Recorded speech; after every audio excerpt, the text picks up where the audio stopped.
Donc c'est ça en fait, il dit Rabbeinu, on peut comprendre ce qui est marqué des fois qu'on peut voir dans le crachat que la femme va faire au visage du frère, on peut voir des fois chez Bézé Arok Niré les familles Pneamet, quand elle crache dans le visage du frère qui ne veut pas maintenant se marier avec elle pour donner une descendance à son frère, eh ben on peut voir se marquer dans certains endroits des Sarim de Shim qu'on peut voir dans le crachat apparaître le visage du mort. Quel rapport? Quel rapport? Alors, Rabbeinu dit, Daika, Pnei Ahmed Daika, on voit Davka le visage, le visage du mort précisément. Par rapport à quoi? Par rapport justement à cette lumière du visage que le frère ne veut pas réparer pour son frère qui est mort en lui donnant un enfant qui pourra réparer les 7 nérodes du visage de son frère. Ou Vezé Arok, ou Nichlam, Bekar Abusha ou Bapanim. Et donc, dans ce crachat-là, eh ben, le frère qui est encore en vie, on va lui faire honte. D'accord? Et ça, l'essentiel de la honte, il dit Rabbeinu, comme c'est connu, que l'essentiel de la honte d'un homme, elle se voit où ça? Sur son visage. Donc c'est Mida Keneged Mida. Toi, tu fais honte au visage de ton frère en laissant pas la possibilité à ton frère qui est parti de pouvoir illuminer son visage, réparer son visage, recevoir des compréhensions nouvelles d'Akadosh Baruch Hu. Alors toi aussi, on va te faire honte au visage, d'accord? En te crachant dessus. Et dans le crachant, on verra le visage de ton frère pour te faire prendre conscience de le message que tu as oublié que ton frère, maintenant, tu pouvais le réparer son visage et tu ne l'as pas fait. Tout ça parce qu'il n'a pas voulu ériger le nom de son frère qui est parti en réparant la lumière de son visage. Et donc, elle lui fait une honte d'Afka dans son visage. Et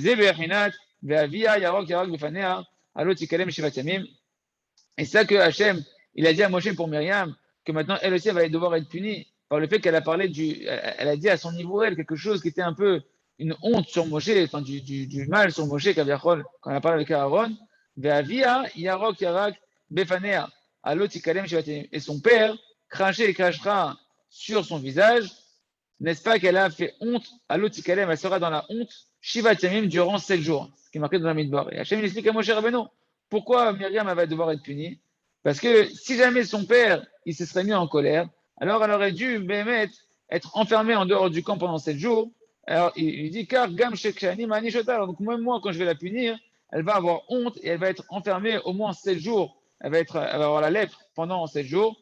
Shiva Daika, pourquoi 7 jours précisément elle va devoir rester en dehors du camp? C'est la dimension des 7 nuées de gloire. Hanal, Shaliadam, Meir, Menorah, que par elle, par ces 7 nuées de gloire, vont éclairer le visage de la menorah. C'est-à-dire qu'en réalité, Myriam, il dit le Rav, pour chez Myriam, il s'ida ksat mikdushat anerot shela, ki pagma bereyat, atob, shebe Moshe, vechen divra alav bapé. Du fait que maintenant elle a parlé avec sa bouche et elle a pas vu le bien avec ses yeux, elle a pas vu le bien qu'il y avait dans Moshe, et ben, à cause de ça, elle a endommagé un peu les 7 nérodes de son visage, parce qu'elle a parlé avec sa bouche, j'ai un peu de la shnara, elle a vu avec ses yeux pas le bien qu'il y avait en Moshe, le mal un peu qu'il y avait en Moshe. Pourquoi Moshe, lui, il a plus de relation avec Tzipora, comme si il est plus kadosh que nous, alors que nous, on peut être des prophètes en ayant encore des relations intimes avec nos maris ou nos femmes pour Aaron, et ils ont dit la shnara avec leurs oreilles. Mais Kitsur, ils ont endommagé la menorah, ils ont endommagé la sanctification des 7 bougies de la menorah, donc ils ont endommagé la dimension du Rabbi Nachman des 7 anané kavod, des 7 nuées de gloire. La gloire, on a expliqué rapidement la dernière fois que la gloire, elle est liée justement à combien tu vas te sanctifier, combien tu vas être Mekadesh Tatzmecha. Plus tu vas être Mekadesh Tatzmecha, tu vas te sanctifier, plus tu vas recevoir du kavod. Ah, tu es pas Mekadesh Tatzmecha, tu sanctifies pas ton visage, ton cerveau, par tous les orifices de ton visage, alors qu'à Yachol, tu fais honte à Kadosh Baruch parce que tu représentes Hachem, alors toi aussi, tu ne mériteras pas du kavod, tu mériteras qu'on te fasse honte. Et ça qu'on fait à Myriam, on va lui faire honte Kaviachol en la sortant 7 jours en dehors du camp, parce que par le fait qu'elle a endommagé la sanctification des 7 lumières du visage, des 7 nérodes de la menorah du visage, elle a endommagé les 7 anané kavod, les 7 nuées de gloire qui représentent le kavod d'Hachem, et donc on va lui faire honte, mida keneged mida, et elle va rester 7 jours pour lui faire comprendre qu'elle doit réparer l'endommagement qu'elle a eu par rapport aux 7 nérodes du visage qu'elle a un petit peu endommagé. Et c'est ça que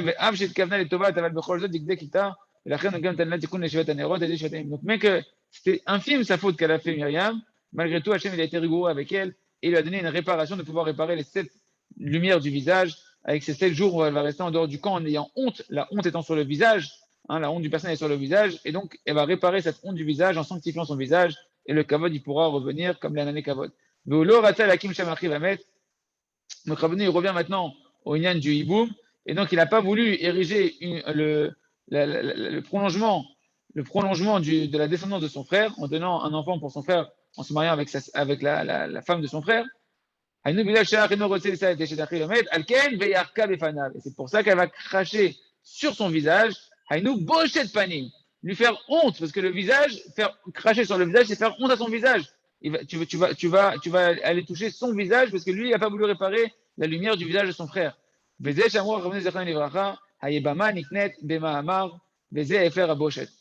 il dit, c'est ça que Chachamim, ils ont enseigné, que la Yébama, la femme du frère qui est Niftar, d'accord, elle est acquise par le grand frère qui est encore vivant, qui va se marier avec elle, Bekidouché Mahamar, d'accord, Mahamar. Les Kiddushim vont se passer, les Kiddushim, l'acte d'acquisition, il va se passer marqué dans Yébamot par un Mahamar. Pourquoi par un Mahamar? Pourquoi par une parole et une notion de Mahamar? C'est un notion de Amira. Le Mahamar, c'est un langage c'est un langage de Amira et c'est un langage élevé, de Kavod en réalité.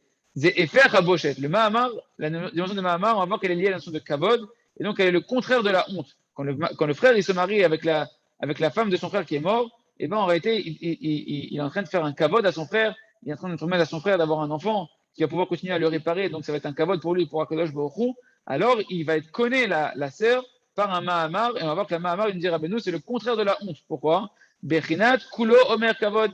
C'est marqué dans Teilim, Kulo, tous, Omer Kavod, ils disent son Kavod, ils disent sa gloire à Hachem. Donc tu vois que le mot Omer, il est lié à Kavod, que le mot de Amira, la notion de parler qui se dit par le mot Omer, elle est liée à la notion de Kavod, à la notion de gloire d'Akadosh Baruch Hu. D'ailleurs, Akadosh Baruch Hu, comment il s'est fait connaître? Une personne, tu le connais, tu peux l'honorer. Quand une personne, elle te parle, d'accord? Hachem, Be'asara Ma'amarot, Nivraolam, par cette parole, Hachem, il a créé le monde.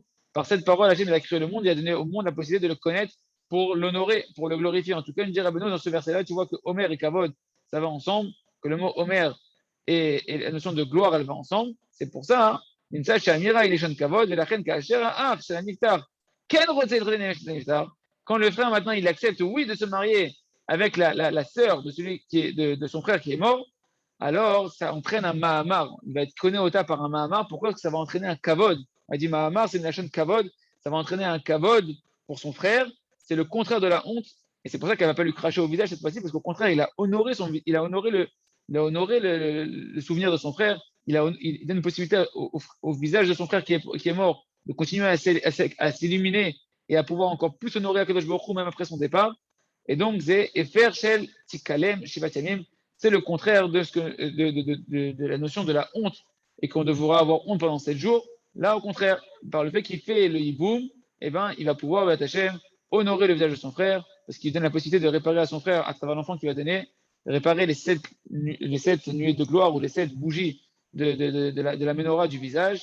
Et c'est pour ça qu'on va appeler ça un kavod. C'est Mahamar, il connaît sa sœur par une notion de kavod parce qu'il fait un kavod à son frère.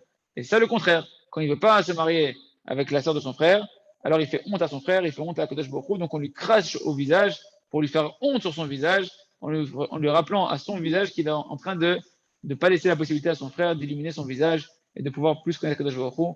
Hachem va s'arrêter là pour aujourd'hui. On reprendra l'histoire de Myriam, Bezat Hashem. Qu'est-ce qui s'est passé avec Myriam et Moshe quand Myriam elle a dû sortir en dehors du camp parce qu'elle a parlé sur Moshe? Bezat Hashem, on verra ça dans le prochain cours. Bezat Hashem, Chazak,